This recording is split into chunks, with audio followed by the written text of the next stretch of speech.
Olá, queridos amigos da Novo Tempo, sejam todos bem-vindos ao programa Bíblia Fácil. Que bom ter a sua companhia todas as semanas, aprendendo um pouquinho mais a respeito do santuário.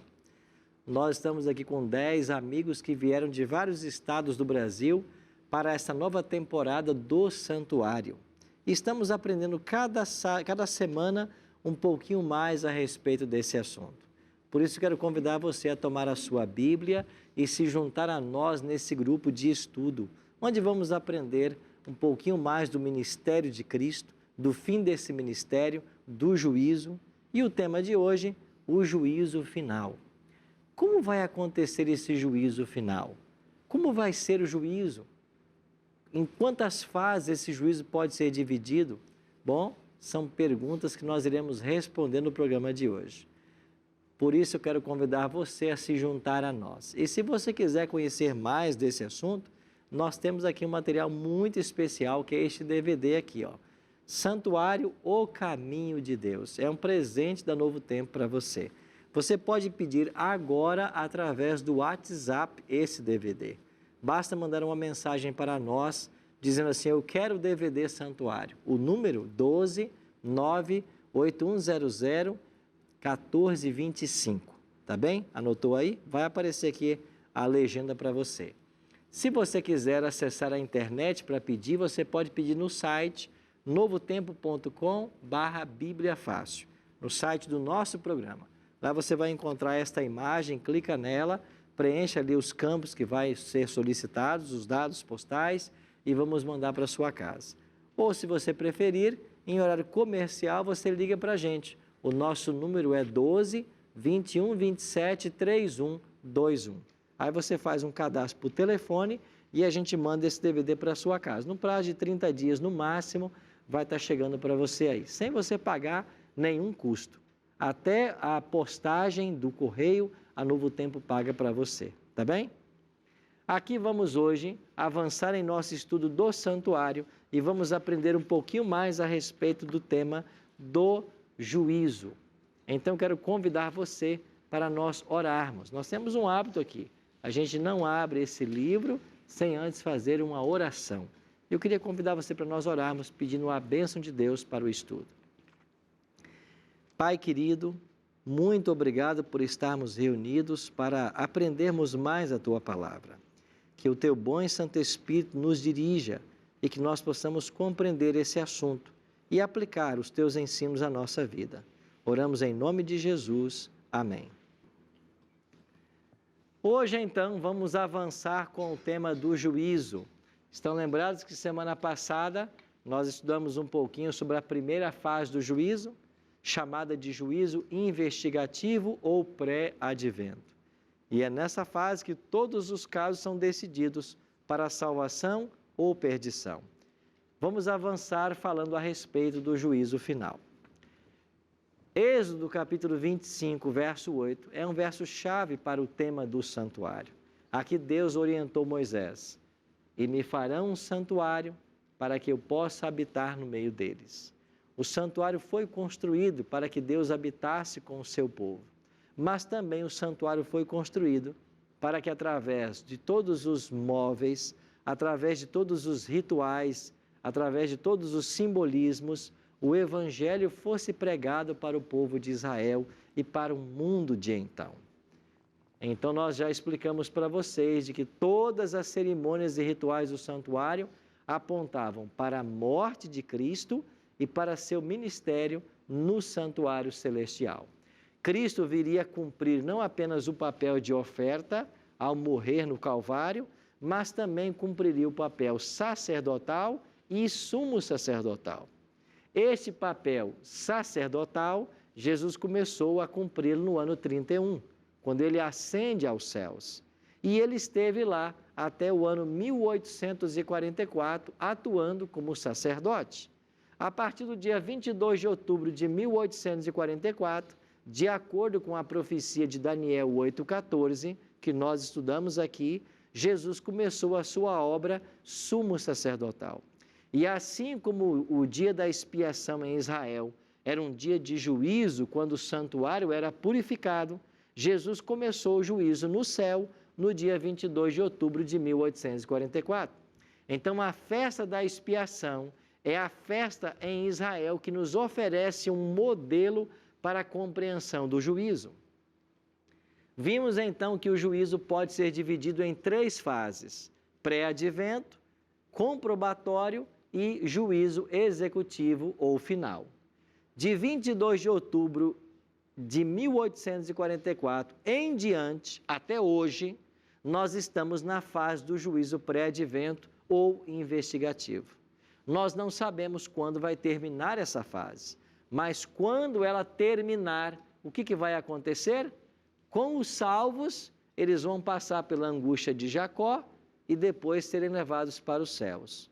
Os ímpios vão receber as 7 pragas e depois morrerão. E depois deste tempo de angústia de Jacó e depois da queda das 7 pragas, Jesus vai voltar à terra em glória e majestade. E aí até a Miriel leu para nós esse texto semana passada, né? Apocalipse 22, 12. Eis que venho sem demora e comigo está o galardão que tenho para retribuir a cada um segundo as suas obras. Ou seja, o galardão, a recompensa, só será dada quando Jesus voltar. Então, a volta de Cristo, ela vai assinalar a recompensa para os salvos e a condenação para os perdidos. Paulo, falando sobre esse evento, escreveu assim: porquanto o Senhor mesmo, dada a sua palavra de ordem, ouvida a voz do arcanjo e ressoada a trombeta de Deus, descerá dos céus, e os mortos em Cristo ressuscitarão primeiro. Quando é que os salvos ressuscitarão? Quando Jesus descer dos céus, quando ele voltar. Quando é então que Pedro vai ressuscitar? Que Paulo vai ressuscitar? Tiago vai ressuscitar? Quando é que os personagens da Bíblia, como Davi, Salomão, quando é que Abraão, quando é que eles vão ressuscitar? Quando Jesus voltar. Aonde eles estão? No pó da terra, aguardando a volta de Jesus. Agora, e quem estiver vivo nesse momento? Paulo diz assim no verso seguinte, 1 Tessalonicenses 4,17. Depois, nós, os vivos. Então, veja, Paulo achava que Jesus voltaria ainda em seus dias. Depois nós, os vivos, os que ficarmos, seremos arrebatados juntamente com eles. Eles quem? Os mortos que ressuscitaram no verso anterior. Seremos arrebatados juntamente com eles, entre nuvens, para o encontro do Senhor nos ares, e assim estaremos para sempre com o Senhor. Então, o que é arrebatamento na Bíblia? É quando Jesus voltar, os salvos serão todos levados para encontrar Jesus nas nuvens dos céus. Esse ato de Deus tomar os salvos, pegá-los e levá-los, Paulo chama de arrebatamento. Então não existe arrebatamento secreto, como popularmente se ensina, onde as pessoas estarão aqui e acolá e elas desaparecem sendo tomadas. Não existe isso na Bíblia. E Apocalipse 20, verso 6 diz assim: bem-aventurado e santo é aquele que tem parte em qual ressurreição? Na primeira. Por quê? Porque sobre esses a segunda morte não tem autoridade. Pelo contrário, serão sacerdotes de Deus e de Cristo e reinarão com ele quanto tempo? 1000 anos. Então, o capítulo 20 de Apocalipse introduz para mim e para você uma nova temática: o milênio bíblico. 1000 anos. Quando Jesus voltar a essa terra e levar os salvos para os céus, vai começar a contar um período de 1000 anos. E o que vai acontecer nesse período? Primeiro, os salvos estarão com Cristo reinando no céu. É o que diz esse texto aí. Os salvos serão levados para os céus e vão reinar com Cristo por 1000 anos. O que é que então começa agora, durante o período de 1000 anos? A segunda fase do juízo, que é a chamada de juízo comprobatório. Agora ela começa. Então, a primeira fase começou no dia 22 de outubro de 1844, se estendeu até o fechamento da Porta da Graça, quando Jesus deixou o santuário celestial. Todos os casos foram decididos para a salvação ou perdição e Jesus voltou. Então, se alguém espera ter chance de salvação, essa chance é agora. Porque quando Cristo voltar, todos os casos já estarão decididos. Agora, olha como o diabo é astuto. Ele tem ensinado por aí uma doutrina dispensacionalista que ensina que as pessoas ainda terão oportunidade de conversão após a volta de Cristo. Olha que absurdo. Aí as pessoas então não tomam suas decisões, mas quando Jesus volta, todo mundo que está salvo e quem está perdido está perdido. Ah, mas eu aprendi que eu teria uma segunda chance depois da volta dele. Você não aprendeu na Bíblia. Ninguém mostrou isso para você na Bíblia, porque não está na Bíblia. Então essa história de que Jesus vai voltar e vai começar um domínio dos 144 mil, o evangelho ainda vai ser pregado, pessoas se arrependerão. Criatividade humana. Ensino do diabo. Não existe isso na Bíblia. A Bíblia diz que é hoje o tempo de oportunidade, hoje é o tempo de salvação. E quando Cristo voltar, Ele voltará para levar os salvos para os céus. E os ímpios estarão eternamente condenados. Mas, pastor, se eles já estão condenados, por que tem uma segunda fase do juízo? O que é esse juízo comprobatório? Eu vou explicar para vocês agora. Lembre lá no ritual do dia da expiação que 2 bodes eram levados à presença do sumo sacerdote? Um bode era chamado para o Senhor e esse morria, o outro bode era para Azazel e esse era levado para o deserto? Esse bode Azazel representava Satanás. E quando ele ia para o deserto e lá ele morreria, representa o quê? Representa a prisão de Satanás. Quando ele vai ficar por 1000 anos preso na terra, que vai estar completamente deserta. Olha o que diz Apocalipse 20, versos 1 e 2. Então vi descer do céu um anjo. Tinha na mão a chave do abismo e uma grande corrente. Ele segurou o dragão, a antiga serpente, que é o diabo, Satanás, e o prendeu por quanto tempo? 1000 anos. Assim como o bode Azazel era levado para o deserto, o diabo vai ser preso e vai ficar na terra, que vai estar completamente desolada e vazia. E então o profeta Jeremias, no capítulo 4, a partir do verso 23, ele diz assim: olhei para a terra, e ela era sem forma e vazia. Olhei para os outeiros, para os montes, estes já não existiam mais. As aves dos céus haviam fugido, e nenhum homem havia restado. Então, bode Azazel no deserto era um tipo da prisão de Satanás por 1000 anos. E ele vai estar aqui preso na terra. Por que preso? Porque não tem ninguém para ele tentar. Vai estar ele e os demônios dele. Os salvos estão no céu reinando. Os ímpios estão todos mortos. Ele está sozinho. 1000 anos preso. E durante esse período de 1000 anos, o que é que vai acontecer? Apocalipse 20, verso 4. Vi também tronos, e nestes sentaram-se aqueles aos quais foi dada a autoridade de julgar, e viveram e reinaram com Cristo por 1000 anos. Então veja, os salvos vão reinar com Cristo por 1000 anos, mas eles também vão julgar. Julgar quem? Os ímpios. Mas, pastor, já não estão condenados? Sim. Mas é por isso que essa segunda fase é chamada de juízo de comprovação. Ou seja, é um julgamento apenas para comprovar o motivo da perdição dos ímpios. Olha o que o apóstolo Paulo ensinou.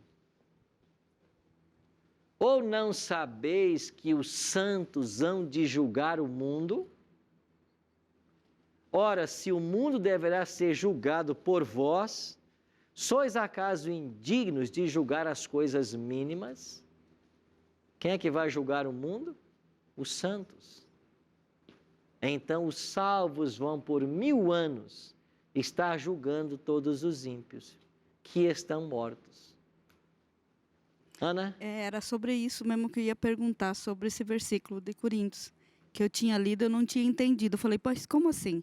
Se nós estamos lá junto de Jesus, como que nós vamos julgar os nossos próprios entes queridos que não aceitaram Jesus? Ia ficar muito difícil para a gente chegar a esse ponto, né? Mas é esse tipo de juízo que a Bíblia fala. Então veja, numa família, se o esposo se salvou e a esposa não, o esposo vai participar do juízo da esposa. Isso. Se os pais se salvaram e os filhos não, os pais vão participar do julgamento dos filhos.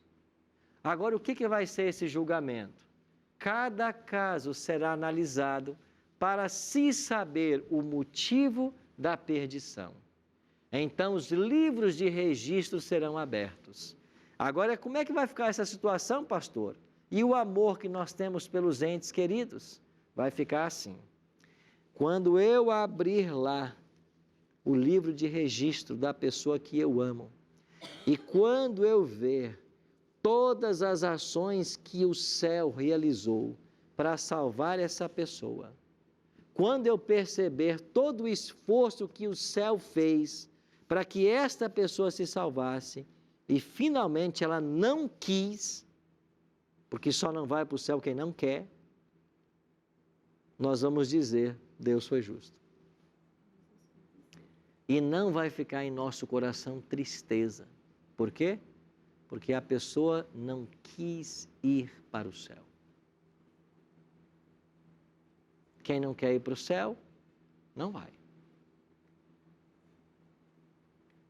E esposo não arrasta a esposa. Esposa não arrasta esposo.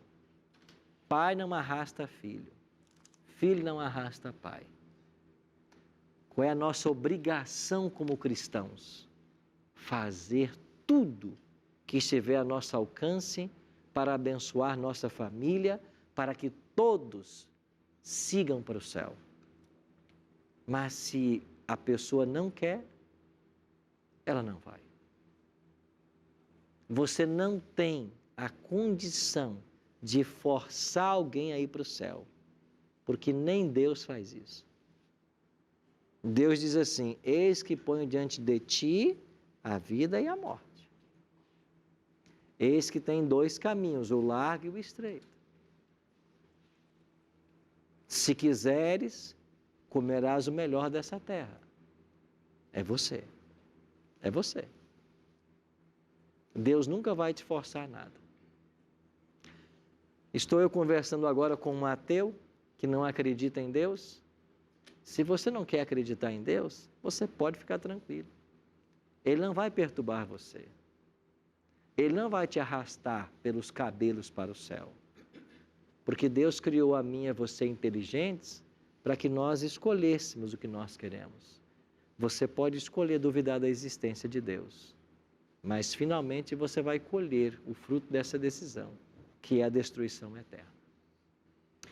Estou falando para alguém agora que está me assistindo que não acredita nesse livro, não acredita na Bíblia.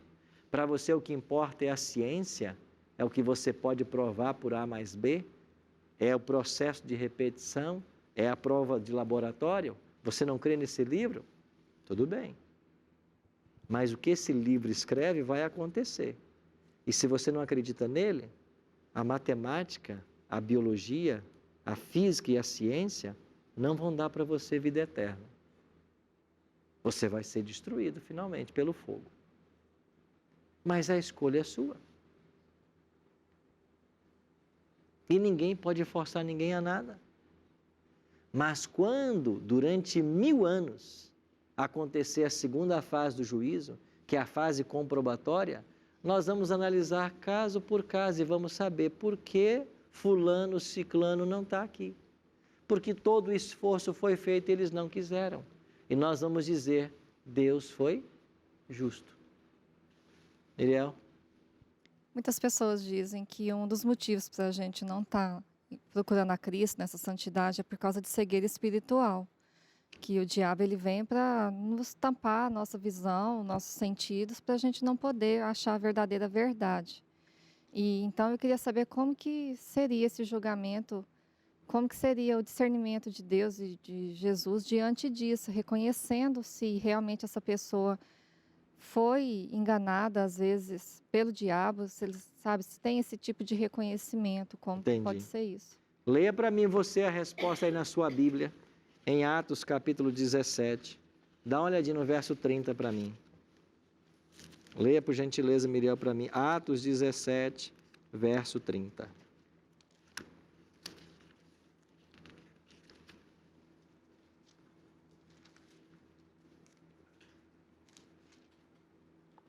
Encontrou? Se você puder ler, Atos 17, versículo 30. Ora, não levou Deus em conta os tempos da ignorância? Agora, porém, notifica aos homens que todos, em toda parte, se arrependam? Porquanto não levou Deus em conta o tempo da ignorância. Então, Deus, ele nunca vai cobrar o ser humano por aquilo que ele não sabia. Então, se existe alguma doutrina nesse livro que eu não aprendi, Deus não vai me cobrar por ela. Então, não importa o que a pessoa faz, se ela é inocente, se ela é fiel a Deus no que ela conhece, é isso que vai contar para Deus. Vamos supor que você tem aqui um claro mandamento da lei de Deus, que diz que você tem que honrar pai e mãe. Por exemplo, o 5º mandamento. Mas a pessoa não sabia que tinha que honrar pai e mãe e não honrou. Deus não vai cobrar esse mandamento dela, porque ela não sabia. Vamos supor que em alguma parte do planeta a pessoa nunca aprendeu sobre o dízimo. E ela nunca devolveu o dízimo. Tinha trabalho, tinha salário, mas nunca devolveu. Deus não vai cobrar isso dela. Deus não leva em conta o tempo da ignorância. Se você for para o livro de Romanos, o apóstolo Paulo diz assim: aqueles que sem lei pereceram, sem lei serão julgados. Nós seremos julgados com base no nosso conhecimento. É por isso que o juízo divino não vai cometer injustiça. Porque não corre o risco de você ser cobrado por algo que você não fazia. E no santuário, isso já estava previsto. Lembra dos pecados cometidos por ignorância? A pessoa cometeu o pecado sem saber que era pecado. Está aí, é um tipo de pecado que a Bíblia registra, pecado por ignorância. Então a pessoa pecou porque não sabia. Deus não vai levar isso em conta no juízo. Então não vai haver injustiças, mas a segunda fase é para nós sabermos por que as pessoas se perderam, por que o ímpio se perdeu. Samantha? Pastor, no caso de nós não temos o conhecimento total da Bíblia hoje. Mas ainda assim, o pouco que temos, nós tentamos repassar. E se a pessoa a qual nós tentamos passar, não quero nem saber. Ainda que nós tentamos explicar para ela, essa pessoa ela é tratada como ela tem ignorância quanto à palavra menos do que nós, ou ela simplesmente rejeita a palavra? Você sabe que a palavra pecado, na língua portuguesa, a Bíblia simplesmente traduz às vezes pecado, às vezes iniquidade. Mas no original grego, são 9 palavras para pecado. A gente comumente diz assim, pecado é a transgressão da lei. Só que essa palavra que aparece para transgressão da lei é a palavra anomia. Aquele que quebrou a lei, aquele que está contra a lei. Só que além de anomia, você tem mais 8 termos. E sabe que um desses termos em grego, que para pecado, ensina que pecado é você não conhecer o que você deveria conhecer. Então, quando eu não conheço, por negligência, o que eu devia conhecer, eu estou em pecado. Eu tive a oportunidade, quiseram me ensinar, mas eu teimosamente disse não, não quero. É um tipo de pecado classificado no Novo Testamento. Então, pecado não é simplesmente quebrar a lei. Por isso Paulo vai dizer, tudo que não procede da fé é pecado. Ana? Se eu fiz um pecado na ignorância, mas agora no conhecimento que eu tenho o direito de pedir perdão desse pecado? O sangue de Cristo te deu esse direito, te assegurou esse direito. Você tem direito ao perdão, porque Ele morreu por todos os pecados. Não importa, Ana, qual tenha sido o pecado. Sabe o que isso quer dizer? Não importa se você estuprou uma pessoa. Você tem direito ao perdão se você pedir. Lembre-se que o perdão de Deus, às vezes, não libera da consequência. E pode ser que você vá parar numa cadeia por causa desse crime. Mas, diante do tribunal divino, há perdão para você. Pode ser que eu esteja falando para alguém agora, aqui no Bíblia Fácil, alguém que cometeu um homicídio. Você tirou uma vida. Você nunca mais poderá devolvê-la. Mas Deus pode perdoar você. Eu estou falando para alguém que roubou. Deus pode perdoar você. Não importa o pecado que você cometeu. Por maior que ele seja, por maior que seja a consequência, Deus pode perdoar você. Pode ser que você sofra a consequência desse pecado. É o preço que às vezes se paga. Mas diante do tribunal divino, o pecado pode ser apagado. Porque há perdão para todos. É por isso que a palavra de Deus diz que Deus é rico em perdoar. Ele é rico em perdoar. Nós iremos para um breve intervalo e quando voltarmos, vamos entender qual será a terceira fase do juízo. Porque se esta é a comprobatória e é a segunda, quando é que ela termina? E quando começa a terceira? Então não sai daí, porque daqui a pouquinho a gente está de volta.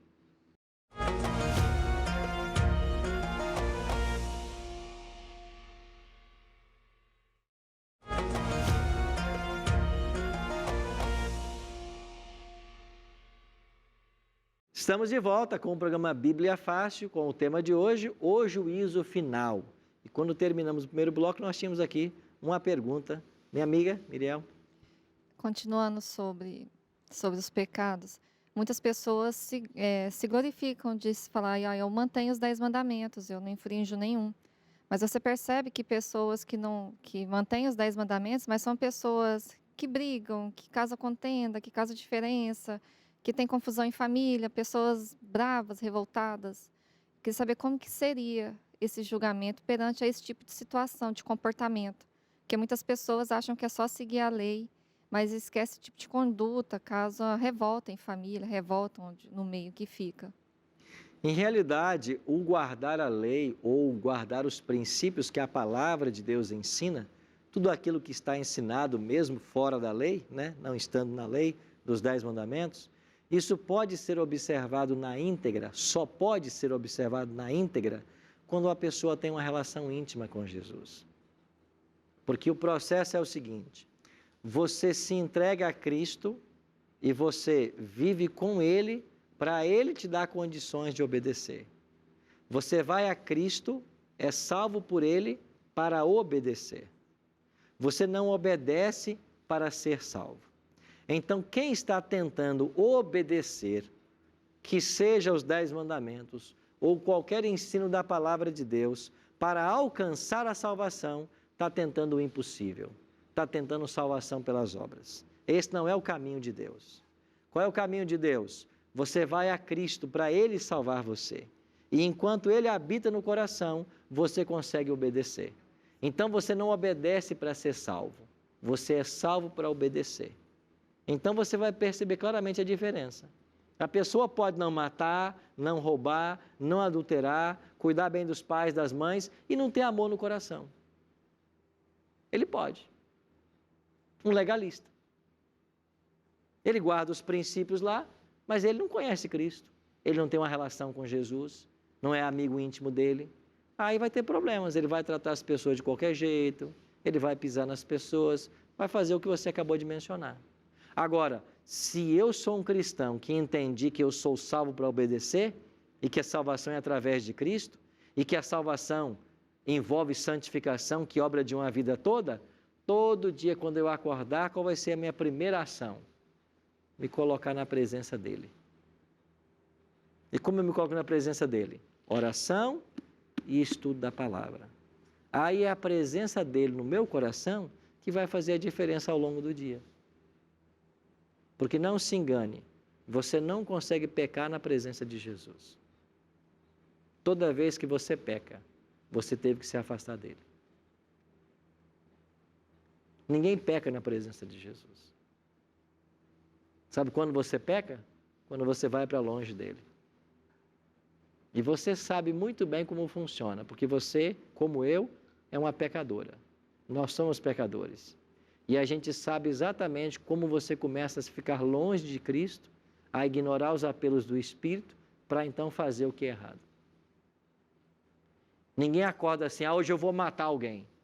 Ninguém acorda pensando nisso.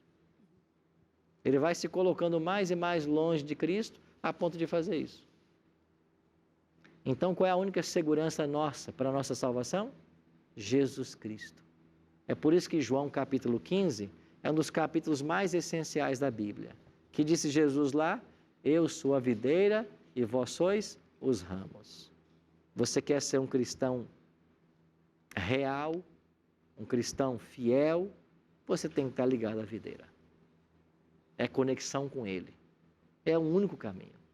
Porque se você se conecta a Ele, tudo que esse livro disser, você vai aceitar. Se você se conecta a Ele, a sua vida vai estar em conformidade com a palavra. Se você se conecta a Ele, você vai receber amor, você vai dar amor, você vai receber perdão, você vai dar perdão. Agora, sabe quem é que não ama? Sabe quem é que não perdoa?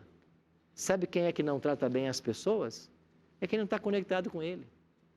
Aí você não tem amor, você vai dar o quê? Você não sente o perdão de Deus, você vai perdoar quem? Aí você não perdoa ninguém. Sim, Ana? Quando nós pecamos e passa alguns minutos, vem um arrependimento bastante forte. Isso seria o Espírito Santo? Claro, é o Espírito Santo. A palavra de Deus diz assim, quando você estiver andando, você vai ouvir uma voz por detrás dizendo, esse é o caminho, andai por ele. É a voz do Espírito. E Jesus falou que quando o Espírito viesse, ele nos convenceria do pecado, da justiça e do juízo. É ele que convence do pecado. Não existe a possibilidade de haver arrependimento sem a ação do Espírito Santo. Não há arrependimento sem a ação do Espírito Santo. Eu me arrependi porque o Espírito atuou. Se o Espírito não atuar, não há arrependimento. Só ele produz arrependimento. Só ele produz conversão. Então essa história aí de que nós temos que ficar buscando isso, aquilo, o Espírito tem que estar todo dia na sua vida. Porque sem o Espírito você não se arrepende. Sem o Espírito, você não vive na presença de Jesus. Ele é o representante de Deus e de Cristo. Então o contato é com Ele. E o Espírito não é uma coisa que vai acontecer lá no futuro. Não é uma coisa extraordinária, é o diário. É a busca diária pelo Espírito. Não é um evento único na vida, ele é diário. Nós precisamos do batismo diário do Espírito. Todo dia tem que haver batismo do Espírito. E como eu sei que fui batizado com o Espírito? Se você está vivendo de acordo com a palavra. Se você está amando as pessoas, se você está perdoando, se você está seguindo a ética do reino, ensinada nesse livro, Aí você é um batizado.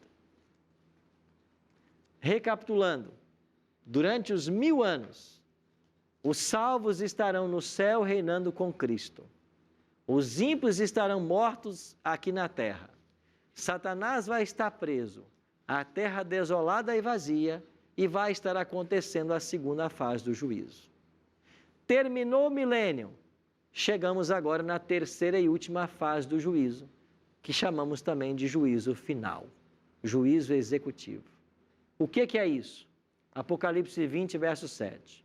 Quando, porém, se completarem os 1000 anos, Satanás será o quê?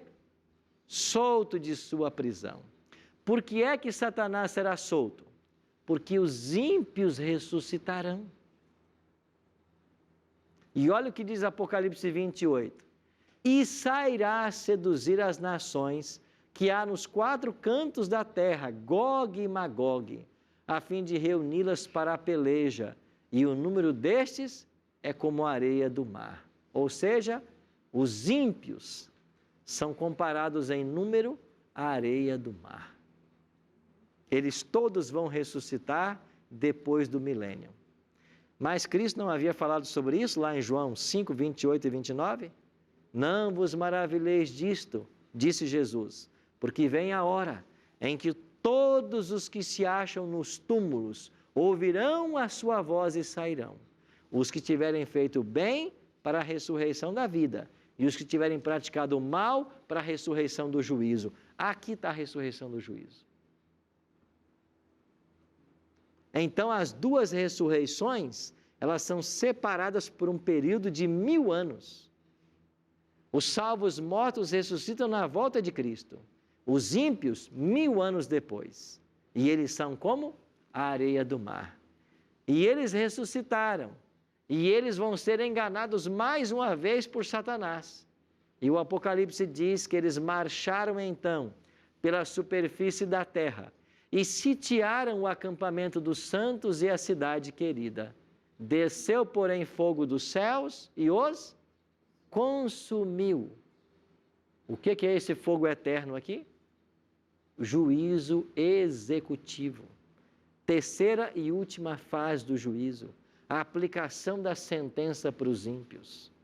Satanás, seus anjos e todos os ímpios destruídos pelo fogo. Agora, esse fogo foi preparado para o ser humano? A Bíblia diz que esse fogo foi preparado para o diabo e seus anjos. O fogo eterno que vai destruir os ímpios não foi preparado para o ser humano. Foi preparado para o diabo e seus anjos, diz a Bíblia. Mas por que o ímpio vai ser queimado ali? Porque ele não escolheu. Porque ele não aceitou o oferecimento da graça. Então ele vai morrer junto com o diabo. O pecado tem que ser destruído. O originador do pecado tem que ser destruído. E quem não largar o pecado, vai junto. É por isso a frase que a gente usa sempre. Deus odeia o pecado, mas ama o pecador. Sim, Miriel? O diabo sabe dessa profecia? Claro. Ninguém estuda mais profecia que o diabo. Ele sabe de tudo que vai acontecer. Então é por isso que em Apocalipse 12, 12 diz assim, ai da terra e do mar, porque o diabo desceu até vós, sabendo que pouco tempo lhe resta. É porque ele estudou Apocalipse 20. E o capítulo mais triste da Bíblia para o diabo é Apocalipse 20. E ele sendo uma criatura de Deus, de modo algum existe misericórdia, mudança? Houve sei lá, misericórdia alguma coisa? lá no céu quando ele falhou. Lá se manifestou a misericórdia. Lá foram feitos os apelos para que ele voltasse atrás. O céu exauriu todos os apelos com ele lá na eternidade. E quando ele foi expulso do céu, de acordo com Apocalipse 12, 7 a 9, é porque já não havia oportunidade mais para ele. Como nesse momento não há mais também para o ímpio. Ajuda então agora a ressuscitar na segunda ressurreição, vê aí todos os ímpios reunidos, mas eu quero agora ser salvo. Ajuda? Não, porque tem um tempo. Aí você vai para o livro de Hebreus, o que diz Hebreus capítulo 4? Hoje, se ouvirdes a sua voz, não endureçais o vosso coração. Meu amigo, você está aprendendo tanta coisa aqui no programa. Se você não acreditar no que eu estou dizendo, você está correndo um sério risco de perder a sua salvação. Minha amiga, de que adianta ter tanto conhecimento em outras áreas, se você não domina esse livro? Você pode estar sendo preparada para essa vida, mas condenada para a vida eterna. E eu vou dizer para você, que está há 20 anos numa igreja e nunca ouviu falar sobre isso, saia dessa igreja. Sabe por quê?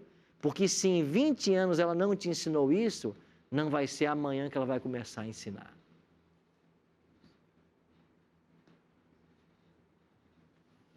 Elizabeth, vem aqui um pouquinho. Permita-me. Conheci Elizabeth faz alguns meses, né? 40 e quantos anos, Elizabeth? 42. 42 anos dentro de uma igreja. Você já tinha ouvido falar sobre isso, Elizabeth? Não. Nunca. 42 anos. Mas eu estou muito feliz com ela e com o esposo que estão aqui. Sabe por quê? Porque eles estão aprendendo agora a palavra. O que não aprenderam em 42 anos. E eu louvo a Deus pela vida de vocês. Amém. Eu sinto em vocês um casal muito dedicado a Deus. Obrigado, Elizabeth. Eu vou dizer para você uma coisa. Dentro de qualquer igreja, não importa a placa, tem muita gente sincera. Filhos e filhas de Deus, que estão vivendo sua experiência com Cristo, naquilo que eles conhecem. Mas existem coisas essenciais nesse livro que você precisa conhecer. E se você está há tanto tempo dentro de uma igreja que não ensina isso, isso não vai mudar. É por isso que Jesus falou assim: conhecereis a verdade, e a verdade liberta. Eu conversei com Luiz Carlos, né? E Luiz Carlos disse ontem à noite, né? Enquanto nós jantávamos todos juntos aqui, ele disse ontem à noite na mesa de jantar, eu me senti apunhalado, porque me ensinaram uma coisa que não era verdade por quase 4 décadas.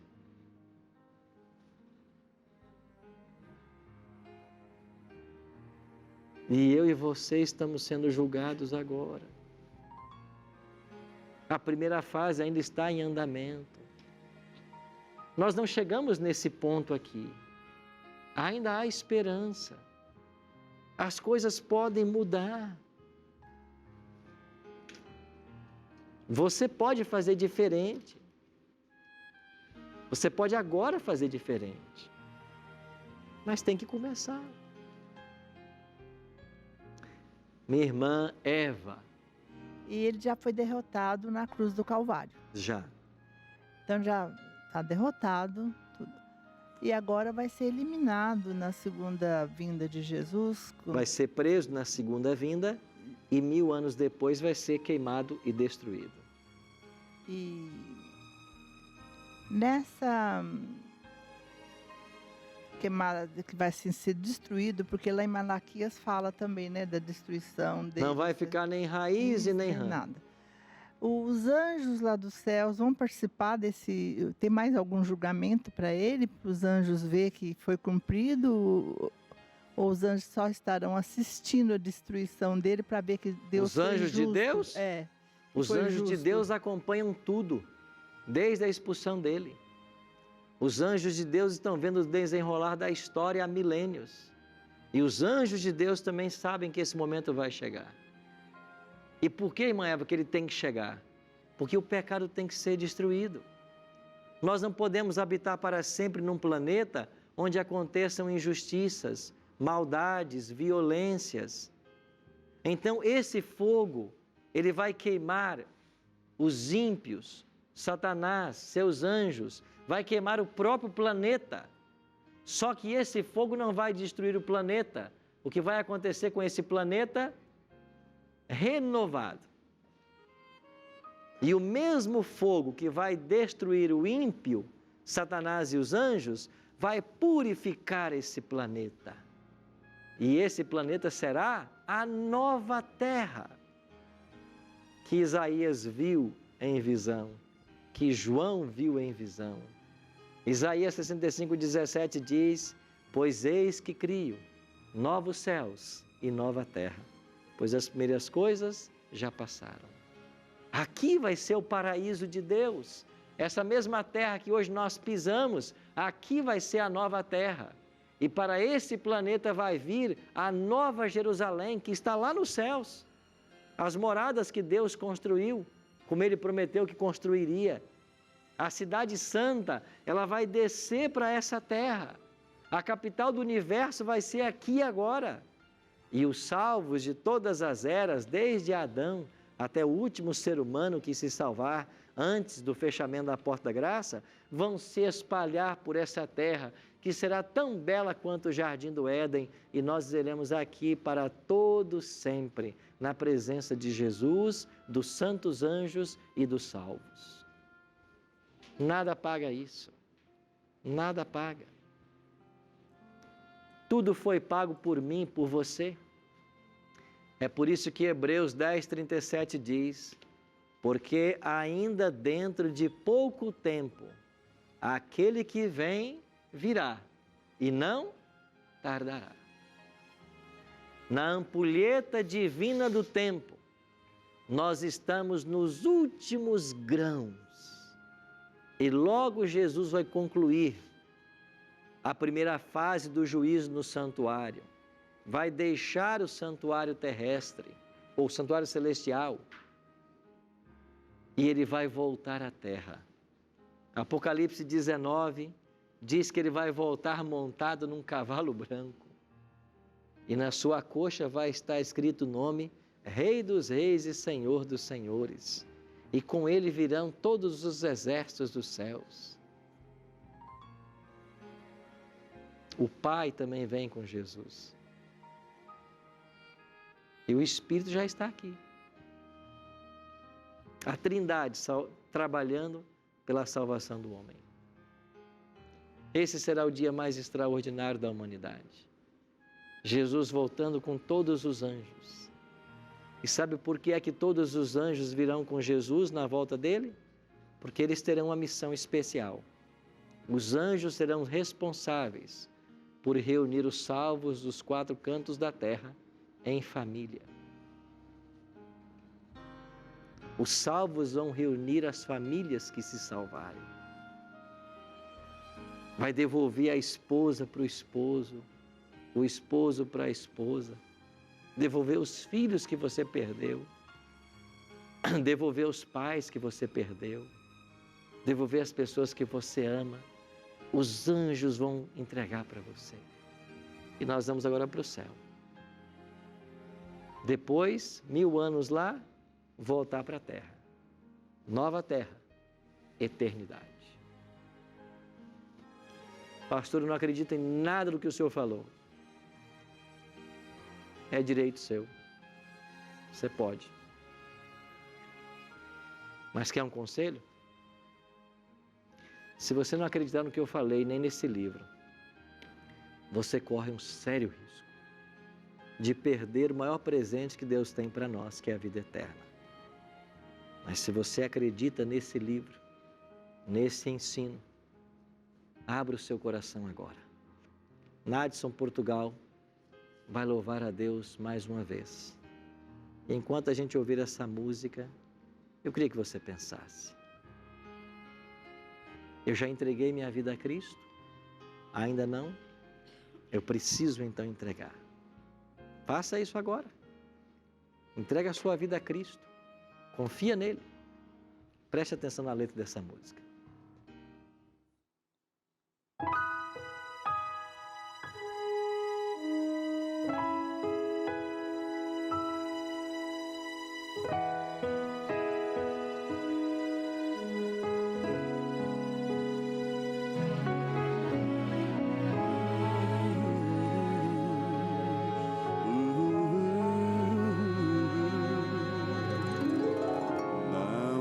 fácil todo dia acordar e enfrentar as lutas sem desanimar, ter certeza da vitória, uma fórmula ou resposta para todos os problemas resolver.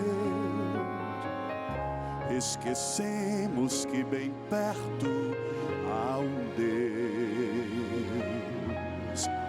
Como homem ele próprio já viveu e enfrentou dificuldades, até a morte foi levado. Tanto amor assim nunca se viu. Ele é a esperança que não falhará. Ele é a corrente que não quebrará. Quando tudo falta, ele satisfaz, e na tempestade é a paz. Ele é a certeza do amanhecer. Ele é a fonte plena de poder. Ao seu lado nada para temer. Nele a vida fim não há de ter. Esse Deus conhece cada coração e está pronto para bênçãos conceder. É preciso confiança, fé, amor e esperança, uma entrega sem reserva a Deus. Ele é a esperança que não falhará. Ele é a corrente que não quebrará. Quando tudo falta, ele satisfaz, e na tempestade é a paz. Ele é a certeza do amanhecer. Ele é a fonte plena de poder. Ao seu lado nada para temer. Nele a vida fim não há de ter.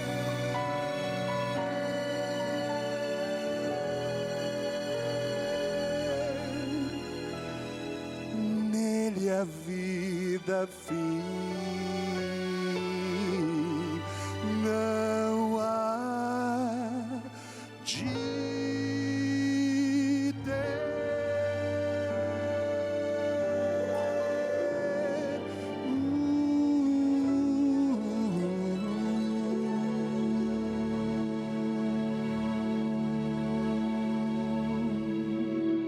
Amém. Obrigado, Nadson. Nele, a vida nunca mais terá fim. Porque eu e você vamos poder viver eternamente. Esse é o maior dom que Deus quer dar ao ser humano. Existem tantas pessoas gastando fortunas, tentando descobrir o segredo da longevidade ou da vida após a morte. A Bíblia apresenta isso como um dom gratuito de Deus, que é alcançado exclusivamente pela fé. Então, se você faz a sua entrega, se Cristo vem habitar no teu coração, Jesus, Ele é a certeza da vida eterna.